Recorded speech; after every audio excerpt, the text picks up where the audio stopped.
Welcome to the Caddo Convos, the podcast that explores the vibrant community of businesses thriving in Caddo Office Reimagined.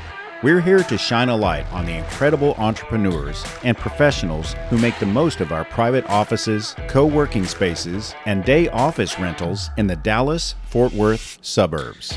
Join us as we share their stories, celebrate their successes, and dive into the benefits of working in a space that's close to home but offers so much more than working from home. Let's get started with today's conversation. Joining me today on the Caddo Convos podcast is Colin Cashman with Archipelago Lighting Group. How you doing? Hey, doing pretty good. Thanks for having me on. Awesome. Glad to have you here. What does Archipelago Lighting Group do, and what makes you different from a customer's perspective? Yeah, absolutely. So Archipelago Lighting Group is a manufacturer of commercial, industrial, and retail lighting products. There you go. So we actually got our humble beginnings starting in retail, working as an OEM for big box stores like Lowe's, Home Depot, Tractor Supply, private labeling products for the retail division, and different products for end users too. And then, so our flexibility to work with guys like a Walmart, it takes a little bit of a high demand. So we had to be flexible. And so that's kind of where we came up with the name Archipelago, because as you travel along the chain of islands, animals and the nature kind of adapts to its different surroundings. And so for us with lighting, it's kind of similar, where we kind of adapt to our environment and adapt to kind of the needs of the market. So the retail division helped us expand into commercial and industrial. And over the years, commercial and industrial has become bigger and bigger part of what we do. So we now have a full team of retail and a full team of commercial as well. I didn't hear it if you said it. How long have you been in business? Archipelago's been in business a little over 30 years now. Okay, yeah. So you've been around and understand, and there have been a lot of changes in your industry in 30 years for sure. Oh, yeah, absolutely. Absolutely. So over time, I mentioned our humble beginnings working as a OEM and private label manufacturer for some of the big box stores.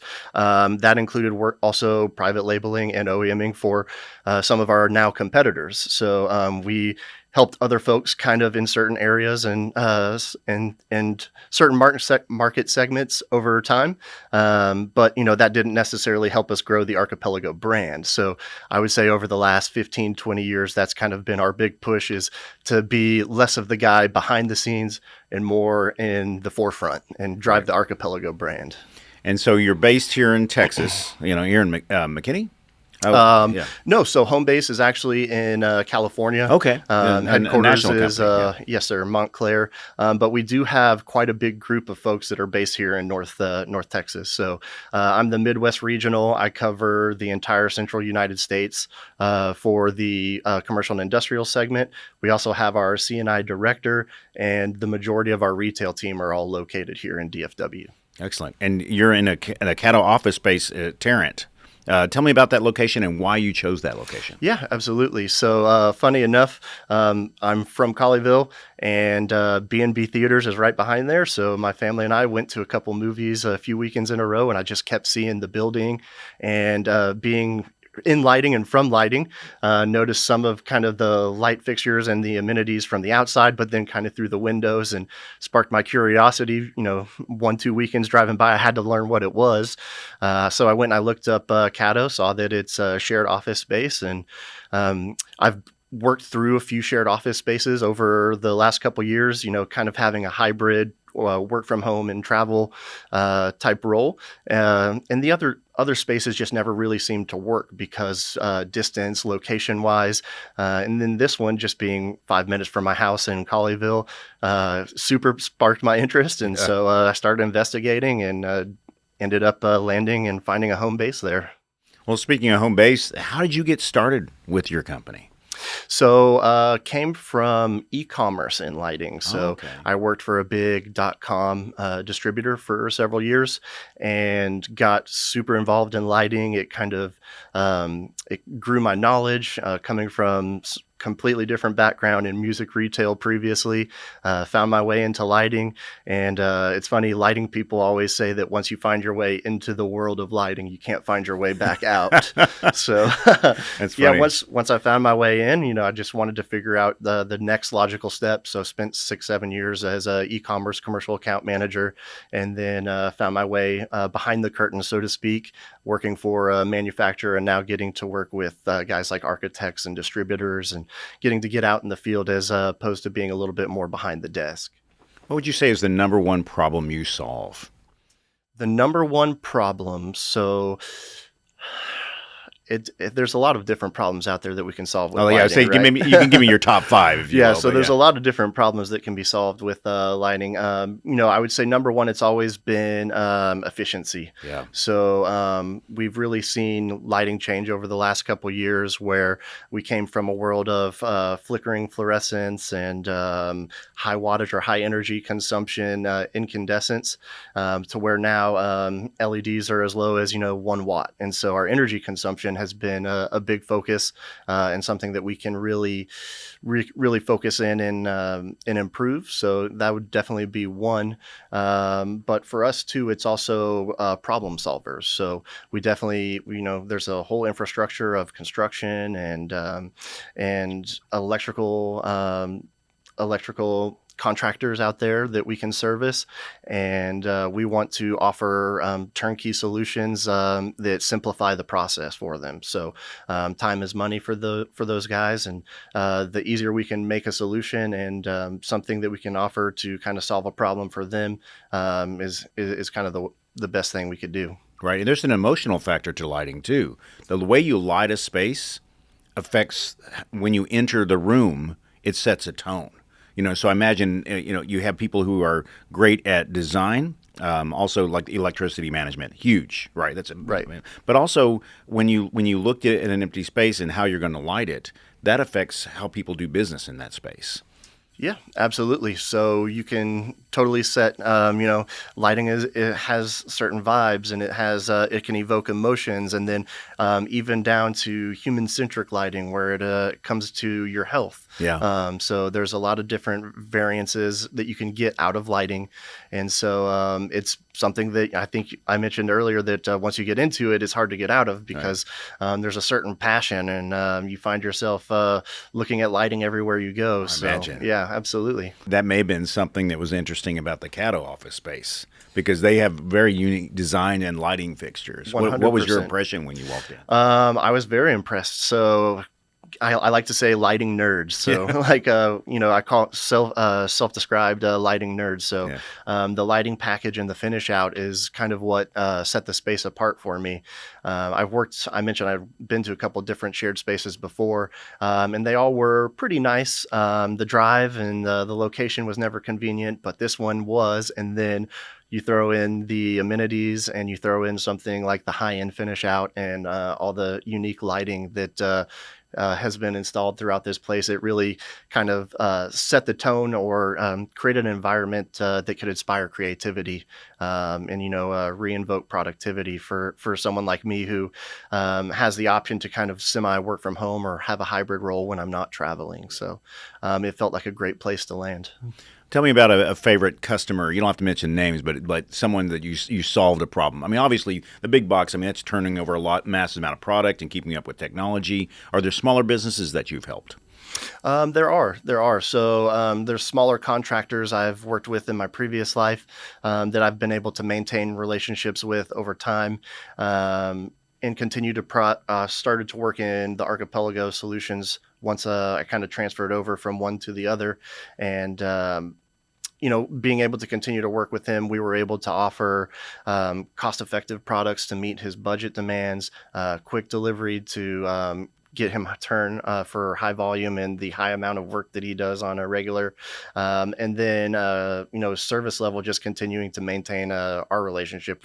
At this point, I have, a 10 plus year friendship with him. And so now I'm kind of able to travel and see him, and we can spend time together and break bread a little bit more than when I used to be behind a desk. Yeah. So yeah, that's pretty terrific. What are you seeing that's happening now and changing the future of lighting? What I see now that's kind of happening, and it's a big topic of conversation for everyone right now, is tariffs. So a lot of us lighting manufacturers have different sort of infrastructure across the country. We've got production and all over the world really at this point, but tariffs is a big thing that's affecting our business right now. So everyone is definitely navigating these waters at the moment. We'll see kind of how it shakes out. Us at Archipelago, we're kind of trying to take an even keel approach and kind of sit back and kind of see how everything plays out rather than make a knee-jerk reaction to some of the stuff. But I would definitely say that that's playing a factor in changing some of the things. And then two, some of the focus, incandescent lighting may be making a small comeback. I've seen some of the bans on some of the lighting has been lifted, and so there may be a slight push to kind of go back to something like that. And the human-centric aspect may play into that as well too. And then human-centric has become, I think for this year, it's been the biggest topic of conversation because, there's a lot of folks that spend their life underneath lights and working in lighting. And if there's a way that lighting can improve or change your health, your mood stabilization, anything, I think that's definitely going to be a big factor for our industry. Interesting. Good points. Yeah. And we'll see how the future plays out. But right now, you and I are both stuck here in April 2025. Right. But so what's the best way for someone who's listening to this podcast, see some of your materials? What's the best way to reach out to you? Yeah. Archipelagolighting.com. You have access to any of our local rep networks. So we do work through a rep network. So we have local agents that cover territories nationwide. And then you can also get in contact with me personally as a regional through socials or through the contact information on the website. Great. And we'll put all those links in the show notes so they can just scroll down and find you there. Yeah. Well, excellent. So what advice would you give to, I'd say, the average consumer of lighting? When they're thinking about proper lighting, what should they think about? Yeah, absolutely. So when you're thinking about proper lighting, parting thoughts, definitely you want to just think about what is going to create the right space for you. It's easy to grab a light bulb off the shelf, but it may not be the right color. It may not be the right shade.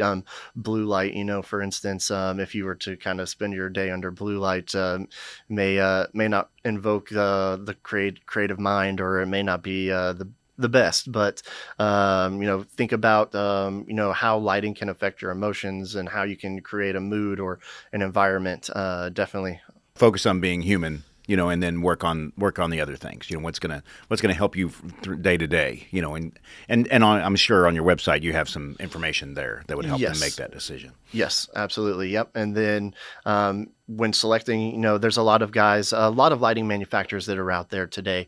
So it can be convoluted and it can be hard to kind of pick who to go with in a sea of different manufacturers. A lot of products can claim me too. So I would definitely say in selecting, your different types of lighting manufacturers, or kind of who to go with in this type of world. It's a very relationship driven business, but also a service driven business as well too. And so we like to offer the best high level service that we can offer, but also to evoke the relationship and be extremely relationship driven on our side as well too. That's great. Well, Colin, thanks for coming in and being a guest on the Caddo Convos today. Yeah, absolutely. Thanks for having me. Thank you for joining us today on the Caddo Convos podcast. A huge shout out to our incredible network of members for making our community vibrant and supportive. If you're looking to boost your productivity and reduce the isolation of working from home, consider joining us at Caddo Office Reimagined. Our spaces are designed to meet your evolving needs, support remote work, and foster a sense of community that's hard to find at home. Whether you're a startup aiming for growth, a freelancer seeking a professional setting, or a company looking to optimize resources, Caddo offers a perfect blend of flexibility and innovation. By joining us, you'll be a part of a dynamic business ecosystem that helps you thrive. For more information, visit caddooffices.com. Thanks for listening, and we'll see you next time on Caddo Convos.